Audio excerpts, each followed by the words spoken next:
que também acontece isso com ele? Ele vai para Londres fazer uma exposição grande, né, uma grande individual, que ele ocupa a galeria inteira. Em fevereiro de 69, a exposição acontece durante 2, 3 meses, acabou a exposição, o Brasil estava no AI-5, não havia a menor possibilidade da Oiticica voltar, na cabeça dele naquela época. A Lygia Clark estava em Paris, já morava em Paris há algum tempo, Sérgio Camargo, alguns artistas brasileiros. O Hélio começa a tentar construir uma rede, um circuito europeu, coisa que ele não é bem sucedido, porque o olhar do europeu naquela época estava muito mais voltado para as permanências geométrico-abstratas do neoconcreto do que propriamente para a arte ambiental, para a arte experimental do Hélio. Acho que vocês sabem a exposição do Hélio na Whitechapel Gallery, ele construiu um grande, né, chamado, que ele chamou de Éden, né, um grande ambiente, uma grande ambientação, toda com areia, tá, com os ninhos, com os bóis, os penetráveis, a tropicália, né, uma série de situações que ele chamava já da arte, uma relação... Ele chamava de arte ambiental, né? Era a classificação, a categoria que ele trabalhava naquela época, né? Uma arte de experiência do corpo. E ele acaba não ficando bem situado porque ele estava justamente indo trabalhar com o que na época se pensava que era uma arte ligada a uma contracultura, né? Uma arte ligada muito mais a uma questão do corpo, da experiência, do que com um pensamento racional sobre a questão do trabalho do artista. Algo que ainda estava presente, né? Isso é interessante também que o Hélio e a Lígia começam a fragmentar esse universo deles justamente nessa época, mas ainda estava muito presente na Lygia Clark, que ainda exibia os bichos e toda uma série de trabalhos. Tá? O Hélio não consegue uma circulação legal na França, principalmente. Há uma carta entre ele e a Lygia Clark, nesse livro, que o Hélio escreve para a Lygia Clark reclamando do jeito que ele era visto na França, quando ele vai visitar a Lygia Clark. Ele é meio que colocado como um jovem artista experimental, enquanto a Lygia já era vista como uma artista sólida, né? Afinal de contas, a Lygia Clark vai fazer uma exposição em Zurique com Max Benz, né? Ela não estava solta que nem o Hélio, que vai para uma galeria em Londres. Mas estou falando só isso tudo para tentar também entender por que de repente aparece na vida do Hélio com mais força novamente, agora não mais a escrita poética apenas, mas agora uma escrita fabuladora literária. A vontade de intitular os seus textos com categorias da literatura como conto. Tá? Ele tem um texto também chamado Romance, só isso. O título do texto é Romance, tem 2 páginas só. Algo que me intrigou bastante quando eu estudei esses textos, que era o porquê de utilizar essas categorias da literatura para dar nome aos seus textos, já que ele era um artista e podia ficar arriscando um lugar completamente aberto. Tá? Não sei se isso apontava para uma certa vontade dele, como tudo na vida dele, de tentar ocupar várias áreas de produção. Não sei se ele tinha uma aspiração... Não sei não, ele nunca teve uma aspiração de fazer parte da literatura, ele não escreveu nenhum tipo de livro voltado para a literatura, mas ele trabalhava com esses textos, né? E se a gente lê os textos, alguém corta o fígado e me dá na boca. O prazer de feltro escorre e quando hoje ou sonho ou será que ainda gosto de fígado, ou será que não seria o fantasma do que fui, ou o lugar rítmico de mim mesmo?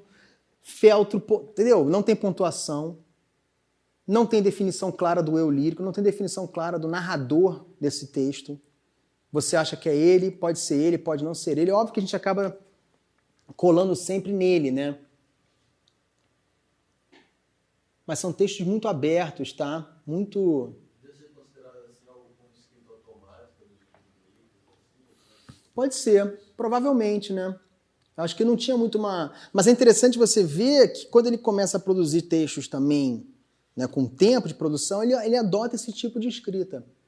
Sem pontuação, uma escrita bilíngue, uma escrita muito solta, né, muito num fluxo. Pode ser uma escrita automática, mas ao mesmo tempo pode ser a busca de um estilo. Que a gente vai ver que esse estilo, na próxima aula, a gente vai ver que esse estilo se consolida quando ele tem contato com as galáxias do Haroldo de Campos, que é o grande livro que dá o chão para o Oiticica escrever assim.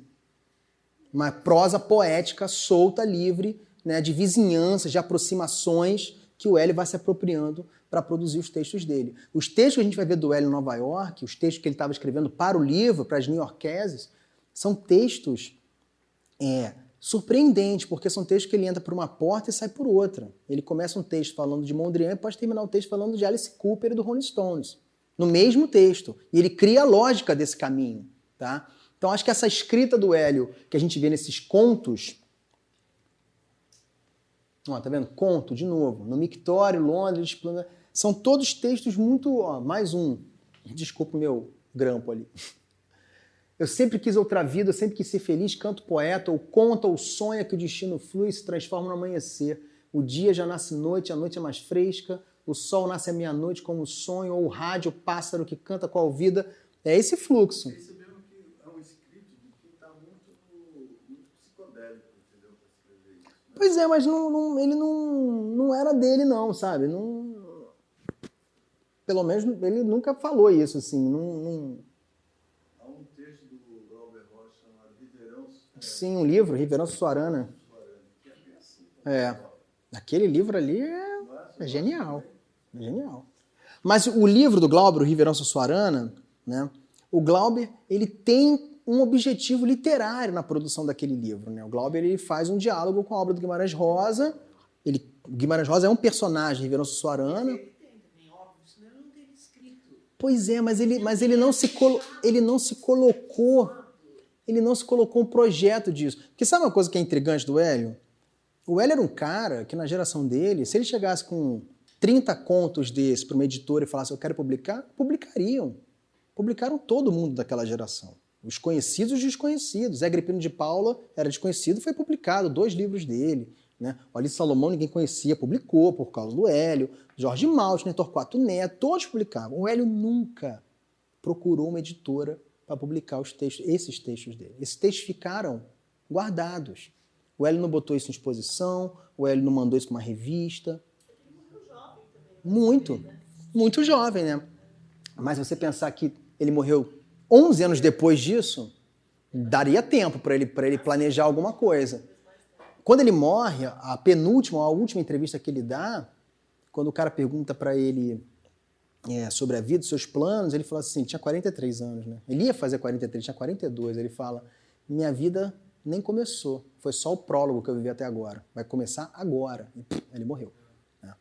Então fica uma ironia ao mesmo tempo dessa proposta. Talvez o próprio projeto de livro que ficou em aberto, e a gente vai ver aqui por que ficou em aberto, uma série de questões, o próprio projeto de livro que ficou em aberto, talvez ele retomasse numa outra situação. O Hélio tinha muito medo de voltar para o Brasil quando ele estava em Nova York, porque como ele perde contato com o meio artístico, por conta dele, porque ele não queria contato mesmo com o meio artístico brasileiro, e também não se insere no meio artístico nova-iorquino por uma certa soberba de achar que ele estava acima do meio artístico nova-iorquino da época, segundo relatos de amigos e cartas dele, ele acaba ficando num espaço